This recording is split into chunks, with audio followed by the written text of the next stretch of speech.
Daf Yomi Tractate Sanhedrin, page 90. A, top of the page, with the words Machlokes, Be'oker, Haguf, De'avodah Zara. V'kiyum mixas, Be'tul mixas, Avodah Zara,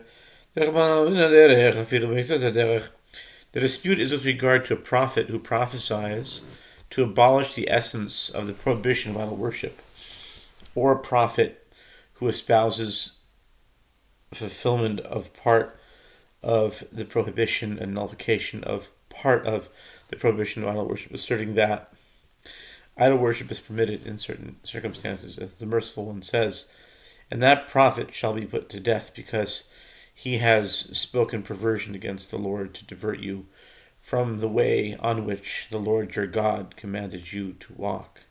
Deuteronomy 13:6. It may be inferred from this verse, if he diverts you even from part of the way. In these cases, Rabbi Shimon holds that he is executed by strangulation, and the rabbis hold that he is executed by stoning. Aval oiker haguf deshar mitzvos divrei hakol v'chenek v'kiyum mitzvos ubitul mitzvos debishar mitzvos divrei hakol patur. But if a prophet abolishes the essence of the rest of the mitzvot, everyone agrees that he is executed by strangulation, and if the prophet espouses fulfillment of part and nullification of part of other mitzvot, everyone agrees that he is exempt from punishment. If a true prophet espouses temporary nullification of a specific mitzvah, one must heed his words. Meisiv Rav Hamnuno. Loleches zu mitzvahs aseh, ba zo mitzvahs lois aseh. V'yisor eder b'avodah zareh, aseh b'avodah zareh hech mishkachas lo. Targamal v'chizda v'nitatztim. Rav Hamnuna raises an objection from a Braita that interprets the phrase in the verse to divert you from the way on which the Lord your God commanded you to walk. To walk, this is a reference to a positive mitzvah, on which this is a reference to a prohibition. And if it enters your mind that the verse is stated with regard to idol worship, how can you find a positive mitzvah relating to idol worship? The Gemara answers, Rav Chizda interpreted that the positive mitzvah referred to in the verse is, and you shall smash their altars and break their pillars, and burn their Hashem in fire, and you shall hew down the graven images of their gods. You shall destroy their name from that place. So those are active things, proactive things you can do. It's a positive mitzvah relating to destroying idol worship. Deuteronomy 12:3. A prophet is liable to receive the death penalty if he abolishes this mitzvah. Rav Hamnuna amar machlokes be'oiker haguf bein b'avodah zareh bein mishar mitzvos v'kiyum mitzvos u'bitul mitzvos v'zot. Rachman amar bin haderech afilu mitzvos haderech. Although his objection was resolved, Rav Hamnuna suggests an alternative explanation of the dispute and says, the dispute is with regard to a prophet who prophesies to abolish the essence of a mitzvah, whether it is with regard to idol worship or with regard to the rest of the mitzvot, or a prophet who espouses fulfillment of part of the prohibition and nullification of part of the prohibition of idol worship. This is, as the merciful one says, from the way, from which it may be inferred, if he diverts you from even part of the way, in these cases Rabbi Shimon holds that he is executed by strangulation, and the rabbis hold that he is executed by stoning. Aval kiyum mitzvos miktsas ubital miktsas dibishar mitzvos divrei hakol patur. But if the prophet espouses fulfillment of part of nullification of part of other mitzvot, everyone agrees that he is exempt from punishment, as that is within the prophet's mandate. Okay. Tanu Rabbanan amisnami la'akor davar min ha'toiro chayav lekayim miktsas lubatel miktsas v'shimin poiter v'avodah zareh afilu oimer hayoim ivdua v'machar batlua divrei kol chayav. The sages taught, in the case of one who prophesies to abolish a matter from the Torah, he is deemed a false prophet and is liable to be executed by strangulation. If he prophesies to fulfill part or to nullify part of the matter of the Torah, Rabbi Shimon deems him exempt from his execution with regard to idol worship, even if he says worship it today and tomorrow nullify it, everyone agrees that he is liable. Abaya savar la kerev chizda, umitaretz la kerev chizda. Rava savar la kerev havnuna, umitaretz la kerev havnuna. The Gemara comments, Abai holds in accordance with the opinion of Rabbi Chizda and explains the Braita in accordance with the opinion of Rabbi Chizda. Rava holds in accordance with the opinion of Rav Hamnuna, explains the Braita in accordance with the opinion of Rav Hamnuna. Abai savar la kerev chizda, umitaretz kerev chizda. Obviously, lakor davar bin hatoiro, divrei hakol bechenek. L'kai miksas, levatel miksas. Rabbi Shimon poiter, hu adin larabonon. V'avodah zara, dafilu omar hayoim ivduo, u'limochal batluho. Chayev mar k'di'is le, u'mar k'di'is le. The Gemara elaborates, Abaya holds in accordance with the opinion of Rav Chizda and explains the Braita in accordance with the opinion of Rav Chizda. In the case of one who prophesies to abolish a matter from the Torah, everyone agrees that he is executed by strangulation. If he prophesies to fulfill part or nullify part of the Torah law, Rabbi Shimon deems him exempt from execution, and the same is true of the rabbis, who also holds that he is exempt. And with regard to idol worship, even if he says worship it today and nullify it tomorrow, everyone agrees that he is liable to be executed. What form of death penalty is imposed? One sage, the rabbis, rules in accordance with what he holds, meaning stoning, and one sage, Rabbi Shimon, holds in accordance with what he holds, strangulation. Rava savar la kerev hamnuna, umitaretz la kerev hamnuna. Amisnav la kol davar min hatoiro, bein b'avodah zara bein b'shar mitzvos, chayev. Mar k'di'is le, umar k'di'is le, l'kai miktsas v'atel miktsas b'shar mitzvos. Rabbi Shimon poter, v'hu adin l'Rabanan, v'avodah zara, afilu omer, hayom ivduha, l'machar batluha. Chayav mar k'di'it le, umar k'di'it le. Rabbi holds in accordance with the opinion of Rav Hamnuna, explains the Braita in accordance with the opinion of Rav Hamnuna. In the case of one who prophesies to abolish a matter from the Torah, whether it is with regard to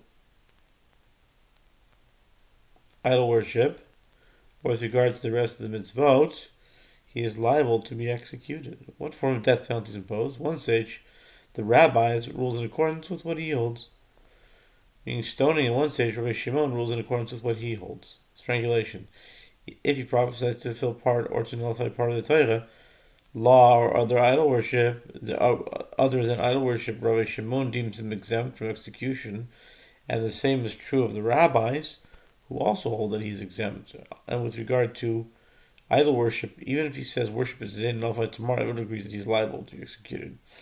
What form of death penalty is imposed? One stage, rabbis rules in accordance with what he holds, meaning it's stoning. And one stage, Rabbi Shimon rules in accordance with what he holds, which is strangulation.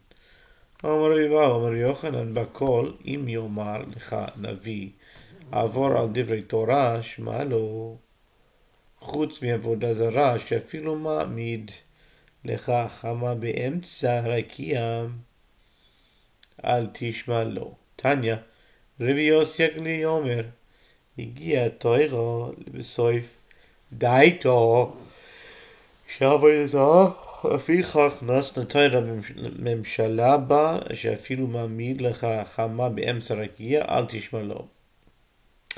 Rabbi Abahu says that Rabbi Yochanan says, in summary, with regard to all mitzvot, if a prophet will say to you, violate matters of Torah, on a provisional basis, heed him, except for idol worship, as even if he establishes that he is a bona fide prophet and stops the sun for you in the middle of the day, in the middle of the sky, do not heed him. It is taught in Braita that Rabbi Yossi Aglili says the Torah ascertained the depth of the mentality of idol worship, the danger that it presents, and the lure of its ideology. Therefore, the Torah ascribed false prophet with dominion in its regard, recognizing that a false prophet could perform wonders on the basis of idol worship. Therefore, even if the false prophet stops the sun for you in the middle of the sky, do not heed him. Tanya Amar Bikiva Chas v'shalom she'akadosh baruch hu ma milchama lo v'retzono el kagon Chananya ben Azur shebetchilato navi emet ulebasov navi sheker. It's taught in Brighter. Bikiva says, heaven forbid that, says forfend, but I think forbid is better. Heaven forbid that the Holy One, blessed be He, would stop the sun for those who violate His will. A false prophet could never perform an actual miracle. Rather, this warning is relevant only in the case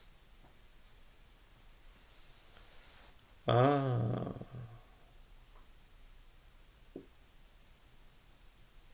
false prophet could never perform an actual miracle.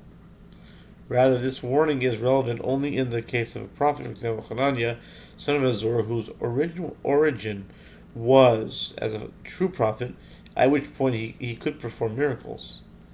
And ultimately, he was a false prophet. Therefore, although he had already been established as a true prophet once he espouses idol worship, it is clear that he is a false prophet.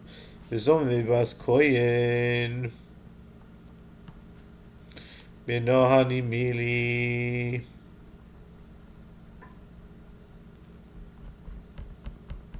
Wow.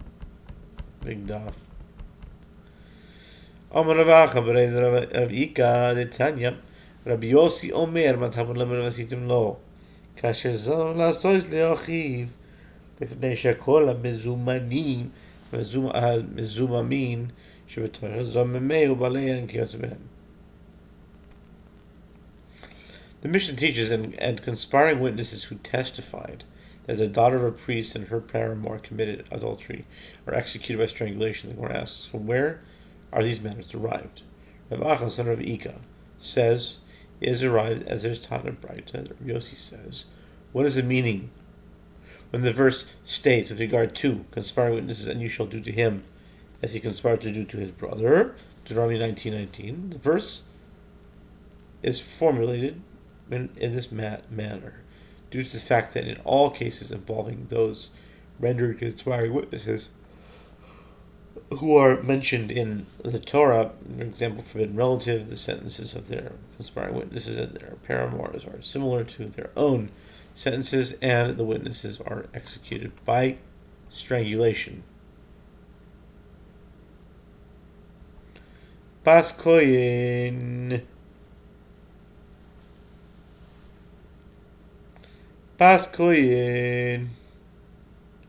היא בשריפה, אין בו אלא בשריפה, ואין בו אלא בשריפה זוממין, ואין יודע זוממין, אין יודע אם יש לו הוגשו, אם לא הוגשו כשהוא אומר לעשות לאחיו ולא לאחיו. So the Braita continues, the daughter of a priest is an exception. I'm going to put this on pause for a moment, I'll be right back.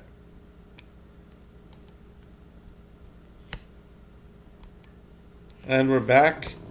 We're in the very last part of the 10th parak of Sanhedrin. We're about to complete it. And we're at the very last line.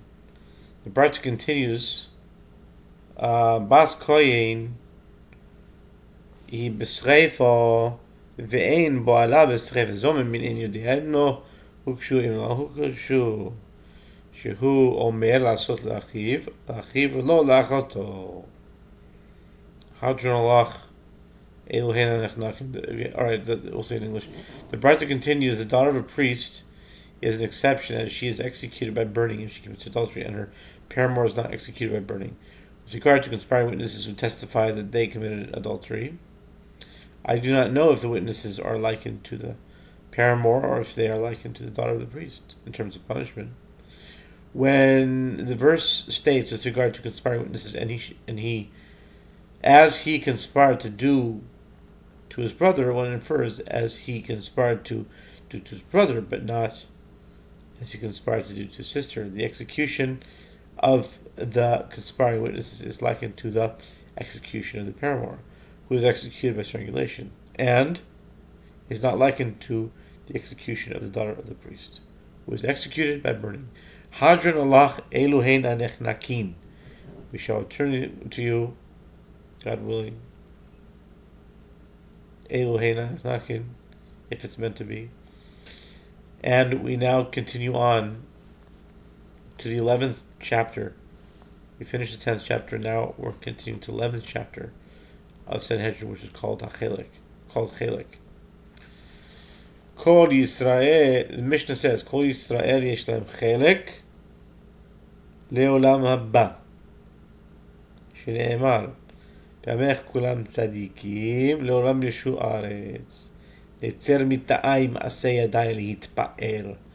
ואלו שאין להם חלק לעולם הבא, האומר אין תחיית המתים מן התורה, ואין תורה מן השמיים, ואפיקורס. All of the Jewish people, even sinners and those who are liable to be executed with court-imposed death penalty, have a share in the world to come, as it is stated, and your people also shall all be righteous. They shall inherit the land forever, the branch of my planting, the work of my hands, for my name shall be to be glorified. Isaiah 60:21. And these are the exceptions, the people who have no share in the world to come, even when they fulfill many mitzvot. One who says there is no resurrection of the dead derived from the Torah, and one who says the Torah did not originate from heaven, and an Apikoros who treats Torah scholars and Torah that they teach with contempt. Rabbi Akiva Omer, Afakor b'sfor b'chitzonim, ve'aloichish al hamaka, ve'omer kol ha'machal asher samti b'Mitzrayim, lo asim alecha ki ani Hashem rofecha, aber Shaul Omer af ha'hogeh et Hashem be'otiotav.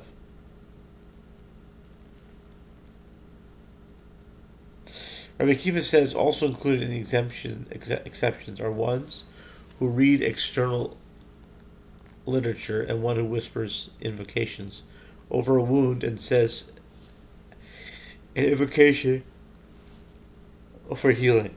Every illness that I placed upon Egypt, I will not place upon you, for I am the Lord your healer. Exodus 15:26. By doing so, he shows contempt for the sanctity of the name of God, and therefore has no share in the world to come. Abba Shaul says, also included in the exceptions is one who pronounces the ineffable name of God as it is written with its letters.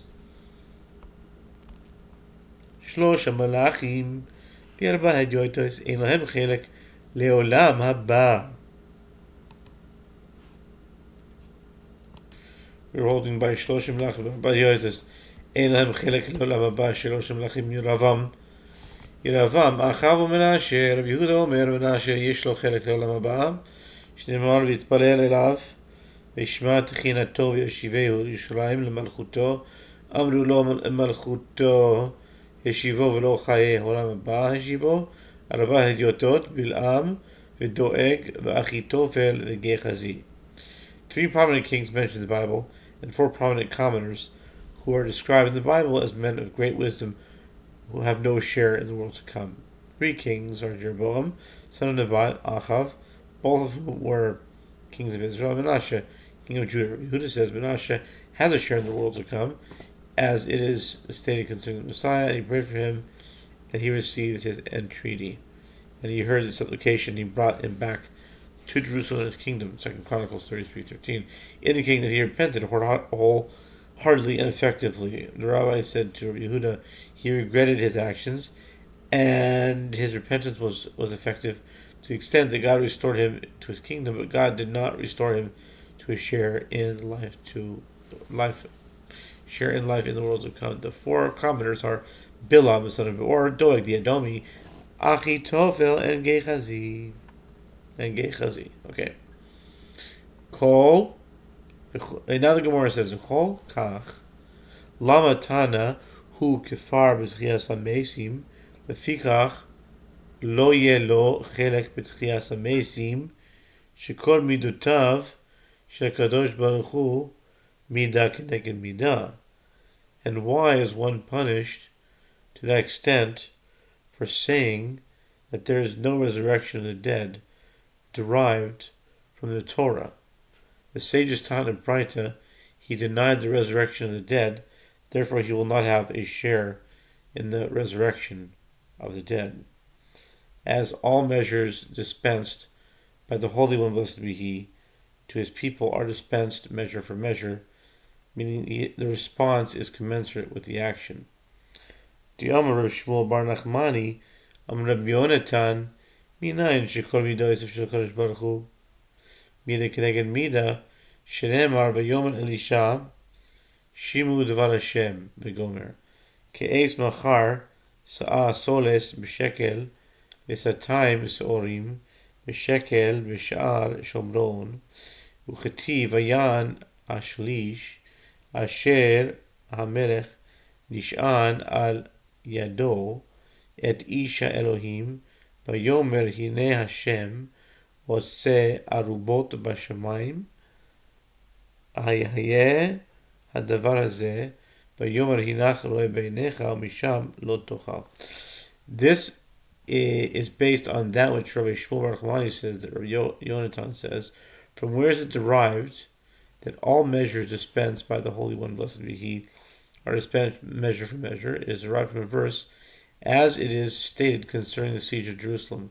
And Elisha said, hear the word of the Lord. And so said the Lord, tomorrow, at this time, 1 se'ah of fine flour will be sold for 1 shekel, and 2 se'ah of barley for 1 shekel at the gate of Samaria, 2 Kings 7:1. And is written, and the officer on whose hand the king leaned answered the man of God and said, will the Lord make windows in heaven? Might this thing be? And he said, you shall see with your eyes, but you shall not eat from there. 2 Kings 7:2.